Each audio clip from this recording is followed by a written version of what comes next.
ಮನೆಯಲ್ಲೇ BP check ಮಾಡ್ಕೊಳ್ಳೋದು ಈಗೆಲ್ಲ ಸಹಜವಾಗಿದೆ. ಯಾಕಂದ್ರೆ ಅಂಗಡಿಗಳಲ್ಲಿ ಸಿಗುವಂತಹ ಡಿಜಿಟಲ್ ಮಿಷಿನ್ ನಾವು ಟ್ರೆಡಿಷನಲ್ ಆಗಿ ಕ್ಲಿನಿಕ್ ಅಲ್ಲಿ ಬಳಸುವಂತ ಪಿಗ್ಮೋ ಮ್ಯಾನೋಮೀಟರ್ ತರ ಕೆಲಸ ಮಾಡುತ್ತೆ. ಸರಿ, ಯಾರೆಲ್ಲ ಮನೆಯಲ್ಲಿ ಬಿಪಿ ಚೆಕ್ ಮಾಡ್ಕೊಳ್ಬಹುದು?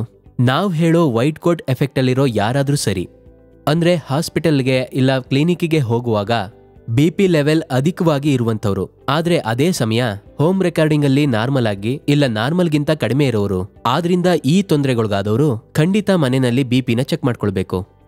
ನಂತರ ಬಿಪಿಗೆ ತೆಗೆದುಕೊಳ್ತಿದ್ದ ಮೆಡಿಸನ್ ಚೇಂಜ್ ಮಾಡಿದವರು, ಅದೇನಂದ್ರೆ ಅಧಿಕವಾಗಿ ತಗೊಂಡವರು ಇಲ್ಲ ಕಡಿಮೆ ಮಾಡಿದವರು, ಇವರೆಲ್ಲ ಖಂಡಿತ ಬಿಪಿ ಚೆಕ್ ಮಾಡ್ಕೊಳ್ಬೇಕು.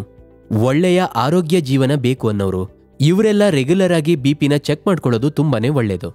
ಮುಂದೆ ಬಿಪಿನ ಮನೆಯಲ್ಲೇ ಚೆಕ್ ಮಾಡ್ಕೊಳ್ಳುವಾಗ ಮಾಡಬೇಕಾದ ವಿಷಯಗಳು, ಮಾಡಬಾರದ ವಿಷಯಗಳು ತುಂಬಾ ಇದೆ. ಒಂದು ದಿನದಲ್ಲಿ 2 ಬಾರಿ ನೀವು ಮನೆಯಲ್ಲಿ ಇರಬೇಕಾದ್ರೆ ನೀವು ನಿಮ್ಮ ಬ್ಲಡ್ ಪ್ರೆಷರ್ ಲೆವೆಲ್ನ ರೆಕಾರ್ಡ್ ಮಾಡಬಹುದು. ಮುಖ್ಯವಾಗಿ ಹೈಪರ್ ಟೆನ್ಷನ್ ಇದೆ ಅಂತ ಕಂಡುಹಿಡಿಯಲ್ಪಟ್ಟ ಆ ವ್ಯಕ್ತಿಯ ಆರಂಭದ ಸ್ಥಿತಿಯಲ್ಲಿ ಬೆಳಿಗ್ಗೆ 1 ಸಲ, ರಾತ್ರಿ 1 ಸಲ, ಮುಖ್ಯವಾಗಿ ಆ ದಿನದ ಔಷಧಿಯನ್ನ ತೆಗೆದುಕೊಳ್ಳೋಕ್ ಮುಂಚೆ, ಬಿಪಿಯನ್ನ ಚೆಕ್ ಮಾಡೋಕ್ ಮುಂಚೆ ಚೆಕ್ ಮಾಡೋ ಆ ವ್ಯಕ್ತಿ ಮೂತ್ರ ಹೋಗ್ಬೇಕು. ಯಾವುದೇ ಕ್ಯಾಫಿನೇಟೆಡ್ ಬ್ಯಾಬ್ರೇಜಸ್ ಅನ್ನ ತಗೊಳ್ಬಾರ್ದು, ತಮ್ಮನ್ನ ಸುಸ್ತು ಮಾಡ್ಕೊಳ್ಬಾರ್ದು, ಅವರು ಅಧಿಕವಾಗಿ ಊಟ ಮಾಡಬಾರ್ದು. ಅದು ಅಟ್ಲೀಸ್ಟ್ ಪ್ಲಾನ್ ಚೆಕಪ್ ಮುಂಚೆ, ಕಡಿಮೆ ಎಂದ್ರೂ ಅರ್ಧ ಗಂಟೆ ಅಥವಾ 1 ಗಂಟೆಗೂ ಮುಂಚೆ. ಮತ್ತೆ ಆ ಬಿಪಿನ ರೆಕಾರ್ಡ್ ಮಾಡುವಾಗ ಆ ವ್ಯಕ್ತಿ ಆರಾಮವಾಗಿ ಒಂದು ಕುರ್ಚಿ ಮೇಲೆ ಕೂತ್ಕೊಳ್ಬೇಕು. ಕಾಲುಗಳನ್ನ ಒಂದ್ರ ಮೇಲೆ ಒಂದು ಹಾಕೊಂಡು ಕೂತ್ಕೊಳ್ಬಾರ್ದು. ಕಾಲ್ ಮೇಲೆ ಕಾಲು ಹಾಕೊಂಡು ಕೂತ್ಕೊಂಡಾಗ ಬಿಪಿ ಆಟೋಮೆಟಿಕಲಿ ಹೆಚ್ಚಾಗುತ್ತೆ. ಆದ್ರಿಂದ ಆ ರೀತಿ ಮಾಡಬಾರ್ದು.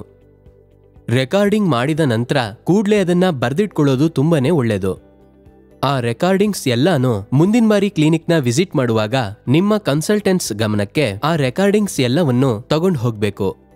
ಬಿಪಿ ರೆಕಾರ್ಡಿಂಗ್ ಮುಂಚೆ ಖಂಡಿತವಾಗ್ಲೂ ನೀವು ಸ್ಮೋಕ್ ಮಾಡಿರ್ಲೇಬಾರ್ದು.